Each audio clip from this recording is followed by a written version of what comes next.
Drainage నీళ్లను మూసీలో కలవకుండా చేస్తేనే ప్రక్షాళన సాధ్యమైతుందన్నారు కేంద్ర మంత్రి కిషన్ రెడ్డి.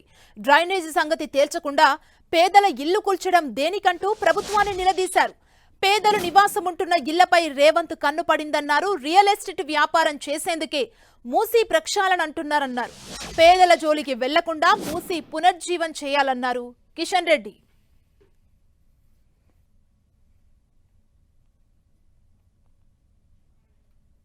ముఖ్యమంత్రి గారు చేయాల్సిన పని కాలుష్యం రాకుండా ఆపాలి.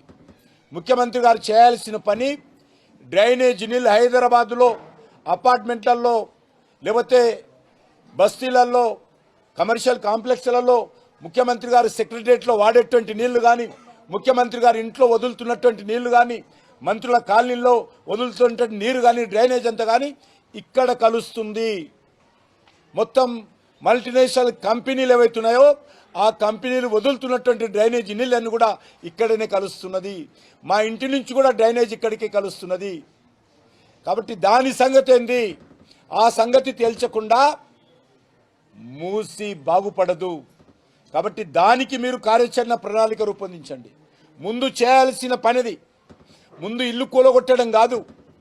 ముందు చేయాల్సిన పని మూసిలో కలుస్తున్నటువంటి కాలుష్య పదార్థాలు, కాలుష్యమైనటువంటి నీరు, డ్రైనేజీ నీళ్లు, ఇండస్ట్రియల్ పొల్యూటెడ్ వాటరు రాకుండా ఆపాల్సిందిగా నా ముఖ్యమంత్రి గారికి మొదటి సూచన.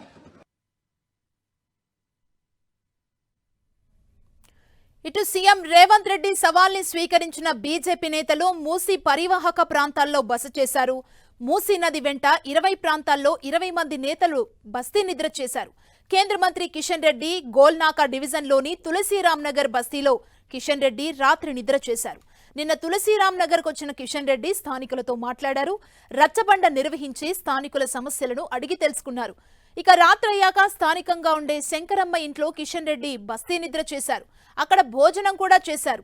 ఓల్డ్ మలక్పేట్లో ఎంపీ లక్ష్మణ్, రాజేంద్రనగర్లో ఎంపీ కొండా విశ్వేశ్వర్రెడ్డి, చైతన్యపురిలో ఎంపీ ఈటెల రాజేందర్, జౌలిగౌడలో ఎమ్మెల్యే వెంకటరమణారెడ్డి బస్తీ నిద్ర చేశారు. అయితే మూసీ పునరుద్ధరణకు బీజేపీ వ్యతిరేకం కాదన్నారు. నదిని ప్రస్తుతమున్న విధంగానే ఉంచి రిటైనింగ్ గోడలు కట్టి పనులు చేసుకోవాలని బీజేపీ నేతలు సూచించారు.